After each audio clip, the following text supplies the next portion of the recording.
I never thought it would come to this. Sitting in a cold courtroom, listening to my ex-husband, Daniel, stand before a judge and call me a liar. Dear viewers, welcome to our channel. Subscribe to receive more stories every day. We had shared 10 years of marriage, a home, and what I believed was love. But that version of Daniel died the day he left. What remained was a man I could barely recognize. Someone willing to burn down everything we built just to walk away clean and richer. And now, here I was, alone at the plaintiff's table, facing lawsuits that claimed I forged his signature on the property transfer papers for our boutique hotel. The one I found, the one I managed, the one he called too small to bother with, when we were building it. His new girlfriend, well fiancée now, sat smugly behind him. Elise. She hadn't missed a single court date. Not because she cared about justice, but because she wanted to see me ruined. I could feel it. She relished every blow. Daniel's voice echoed through the courtroom. Practiced. Dishonest. She always wanted to take control, he said, gesturing as if the very memory pained him. I didn't think she'd stoop to forging my name. But when the bank records came, I knew something was wrong. The judge nodded, scribbling notes. My lawyer, Dahlia, didn't flinch. Her jaw remained tight, eyes unreadable. We had been hit hard. Their side had produced proof. Documents that showed a transfer of Daniel's share of the business to me, signed months before we agreed on separation. Their forensic analysts swore it looked suspicious. Had no answer. I knew I didn't fake that signature. But that didn't matter if I couldn't prove it. Worse, witnesses began turning. Old friends. Daniel's brother. Even a supplier who once said he admired me said under oath that Daniel seemed confused when discussing ownership. The narrative was shifting. Me, the manipulative ex-wife. Him, the poor betrayed man. Every lie left a stain. But Dahlia wasn't done. We have time, she whispered once outside. We need something. Anything. I had nothing left to give her. It scoured everything. I was barely sleeping, barely eating. Just getting to court each day felt like dragging my body through cement. Rewind 5 years. Daniel and I were still married, still joking about morning coffee, still arguing over countertop finishes. Back then we were just two people with a dream. Create a quiet, romantic boutique hotel on the edge of a lake. I was the driving force.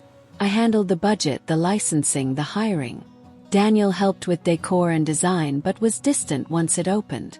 He liked the idea of ownership, not the work. It was around that time I noticed him drifting, staying out later, always busy. But I didn't suspect cheating. Not yet. Then one night, during a wine tasting event we hosted at the hotel, I caught a strange exchange. Daniel whispering to a tall brunette at the edge of the patio. She laughed, touched his chest. That was Elise, the woman who would later replace me in our marriage and our business. After that night, the fights began. He said I was controlling, that I made everything about the hotel, that he didn't feel like a man in our marriage. When he left, it was sudden. One morning he just packed a bag and walked out. No dramatic speech. Just, this isn't working. Cried for 2 days. And then I got up and kept running the hotel. 'Cause I had no choice. The court battle didn't start until nearly a year after he left. At first, Daniel seemed disinterested in anything legal. He said he wanted a clean break. But once Elise moved in with him and saw the success I was having, he changed. That's when I got the letter. He was suing me for fraud, claiming I stole his share of the hotel, that I faked a transfer he never agreed to, that I had manipulated him. When I told Dahlia, she stared at me for a long second and said, "Okay, we go to war." The months that followed were brutal. Daniel's lawyer was relentless. He used charm, manipulation, and delay tactics that made every step feel like quicksand. Then came the deposition day. Daniel looked me dead in the eye and said, "I never signed those papers. I don't even remember discussing it." The betrayal hit me harder than when he left. Because this wasn't about the hotel anymore. It was about rewriting history. making me the villain in his fantasy of being the noble victim. Worse, his new fiancée was funding the legal war. Elise came from money. I couldn't compete with their resources. You must have sent something, Dahlia urged, going through every document, message and invoice I had. There has to be a conversation, a message, a trace. I went through old emails, server logs, archived folders. Nothing. We hired a forensic expert to prove Daniel's signature was real, but their expert was louder, more convincing. At this point, I was days away from giving up. Then one night, at 2:14 a.m., I sat down with a bottle of wine and opened my oldest email account, the one I hadn't used since we first opened the hotel. I searched for his name. Hundreds of messages, invoices, floor plans, furniture quotes. Then one email stopped me cold. Subject: Forward. Ownership transfer draft. Notes from Daniel. Date: 4 years ago. Sentio, our lawyer at the time. I see Daniel. Attachment: voice and memo M4A. Opened it. I pressed play, expecting a legal explanation. Instead, I heard Daniel's voice. His real voice. Casual. Confident. Almost arrogant. Hey, I'm just walking through the paperwork with Lena. I'm thinking we'll finalize it this week. Just send me the version with my name on the seller's line. She'll manage the business going forward. And I don't want to be involved when I move. Let's keep it simple. She deserves it. Then laughter. His voice dropped lower. If I change my mind later, I'll fight it. But for now, yeah, make it official. I sat frozen. This wasn't just evidence. This was his confession. I had forwarded this to our attorney at the time and copied myself. That's how it ended up here. But in the chaos of the breakup and switching accounts, I'd completely forgotten it. Now it could save me. I emailed it to Dahlia that morning, barely able to type. She called me within 5 minutes. Where was this? She asked, stunned. An old inbox, I whispered. I didn't even remember forwarding it. She was silent for a beat. Lena, this changes everything. The next court session felt different. Dahlia's energy had changed. Focused. She didn't waste words. Didn't entertain their smirks. Elise wore a new designer coat and gave me a slow, smug glance as I walked in. Daniel looked like he hadn't slept, but still managed a faint smile when the judge took his seat. He thought he'd already won. Dahlia stood up calmly. Your Honor, before we continue with the witness testimony, the plaintiff would like to submit a new piece of evidence into the record, recently discovered and highly relevant. There was a pause. Daniel's lawyer shifted uncomfortably. We object, he said quickly. This appears to be last minute, Anne. It directly relates to the origin of the document in dispute, Dahlia interrupted, and contains audio from the defendant himself, sent to legal counsel, confirming the validity of the transaction in question. Everything stopped. The judge raised an eyebrow. Elaborate, he said. Dahlia pulled out a flash drive. The file is an email sent by the plaintiff 4 years ago, sent to both parties' legal counsel, containing a voice recording. In the message, the defendant details his intention to finalize the ownership transfer and expresses full awareness and agreement. I have verified the metadata. It is authentic and predates this lawsuit by years. The judge took the drive, motioned to his clerk, and within minutes the audio was playing through the courtroom speakers. Daniel's voice filled the room. Confident. Incriminating. Thinking we'll finalize it this week. I don't want to be involved when I move. She deserves it. Then that laugh. If I change my mind later, I'll fight it. But for now, yeah, make it official. I turned to look at him just in time to catch it. The flicker in his eyes, the twitch of his jaw. The air in the room changed. Elise's face tightened. The judge paused the recording. Silence rang louder than any outburst. I need a 10-minute recess, the judge said quietly. Counsel in chambers. Now. Everyone stood. I stayed seated. My knees wouldn't hold me. When Dahlia returned, her face was unreadable. They're asking to negotiate, she whispered. Negotiate, I repeated. He wants to drop everything. Quietly. But I said no. We're not just walking away from this. Daniel didn't look at me again that day. He kept his head down, hands folded, eyes locked on the table in front of him. The judge resumed the session an hour later, calm but stern. Given the new evidence and its undeniable weight, I find the claims against Ms. Landry to be unfounded, and in fact deeply concerning.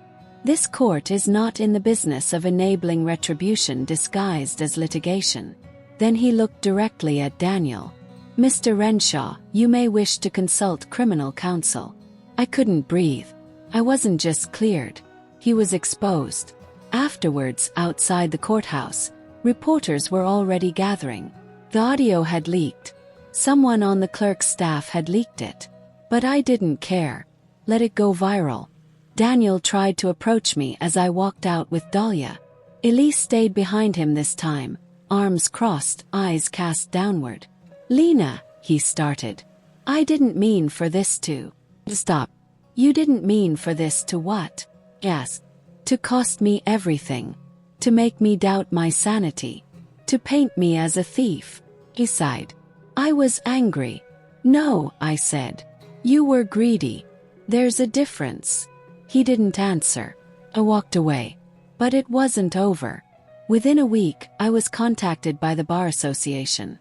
Daniel's lawyer was under review. Apparently, the email had been seen by his firm's paralegal, who flagged it weeks ago. Had been buried. Suppressed. I wasn't the only person Daniel had lied to.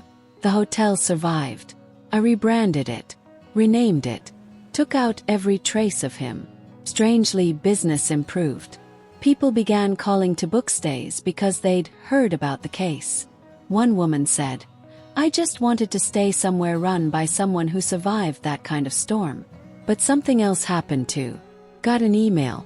A forwarded message from our old assistant. It was from Elise. Sent 2 months before the lawsuit began.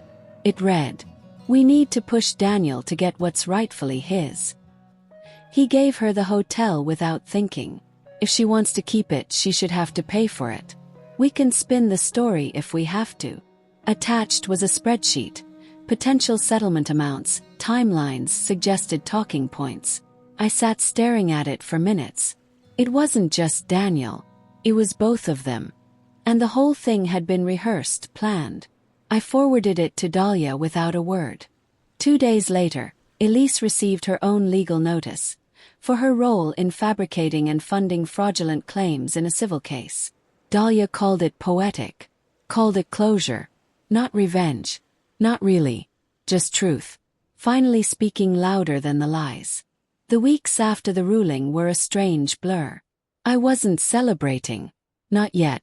The relief was real, but so was the exhaustion. My name had been cleared in court, but that didn't erase what Daniel had tried to do, or how close he came to succeeding. The betrayal didn't just bruise my pride. It rewired my sense of safety. Strangers sent messages of support. Women from across the country emailed me saying they'd seen clips of the courtroom audio on social media. You're stronger than you know, one said. You made it out. Most of us don't. I never replied to any of them. I didn't know what to say. I didn't feel strong. Felt quiet. Like something inside me had been broken, rebuilt, and was still learning how to stand again. But things were shifting. The boutique hotel had its best season in years. Bookings flooded in from guests who'd heard the story and wanted to support me. Some even asked for the room with the view I'd described in old marketing posts. The corner window that feels like a painting. People cared. That surprised me. I renamed the hotel the Blue Hour, after that time of day when the sky is no longer day, but not quite night. Kind of in-between space. Felt fitting. One afternoon, I was in the middle of replanting the herb garden when a woman walked onto the property. Dressed like money. Sunglasses too big, heels too sharp for gravel. Elise. I straightened slowly. She didn't speak right away. I shouldn't be here, she said, looking past me toward the lake. You shouldn't, I agreed. She nodded. I just needed to say it wasn't personal. I almost laughed. You lied in court to destroy my life. You made it very personal." She looked at me then. Really looked. "Daniel lied to me too." I tilted my head, saying nothing. "He told me you cheated. That you took everything. That you manipulated him into giving up the hotel." I believed him at first. But then I saw the way he changed once we started talking about money. About what he deserved. And by then, I was already in it. I was already on the record. "Too far to back out," I said. "Exactly. I should have hated her. Maybe I still did a little. But mostly I pitied her. She had built her life around a man who saw people as tools. When they stopped being useful, he threw them away." "You're lucky," she added. "No," I said. "I fought." "That's different." She stood there a moment longer, then turned to go. "You were always smarter than him. That's what scared him." And then she was gone. The next chapter of Daniel's life unraveled quickly. Elise left him. His reputation tanked. He tried launching a business consulting firm, but no one wanted to hire a man whose courtroom lies had become a meme. He tried apologizing publicly, posting a long, vague apology on social media. "We all make mistakes," he wrote. People didn't buy it, especially not after the second audio surfaced. It came from a cloud sync tied to a forgotten device, an old iPad he left at his cousin's house. The cousin had grown distant after the trial, quiet. But one day, he sent the file to Dahlia's office anonymously. In it, Daniel was talking to someone, probably Elise. He was bragging. "Even if she wins, I win. You think Lena has it in her to drag this through the mud? You're soft. She'll fold. Always does. And if she doesn't, then we push her until she breaks. She won't risk going public. It'll be her word against mine." It was recorded 2 weeks before he filed the lawsuit. When it leaked, his last few defenders went silent. I didn't have to say a word. The world did it for me. But the most unexpected twist came not from the case, but from what the case revealed. I was cleaning out the hotel office one morning when I found an old notebook, spiral-bound, worn. It had been Daniel's. From the first year we opened the hotel. Inside were scribbled ideas, budget notes, paint colors. But tucked between pages was a folded envelope with my name on it. No stamp, just my name. Inside was a letter. "Lena, if you're reading this, it's probably because we're not okay anymore. I don't know how we got here. I don't know what went wrong. But I want you to know at least once I was proud of what we built. You saw something I didn't. You pushed when I hesitated. And no matter how things end, this place exists because of you." It wasn't an apology. It didn't erase what he did. But it reminded me that I hadn't imagined all of it. There was a time he saw me, respected me, loved me maybe. And that made his betrayal even crueler, but also less powerful.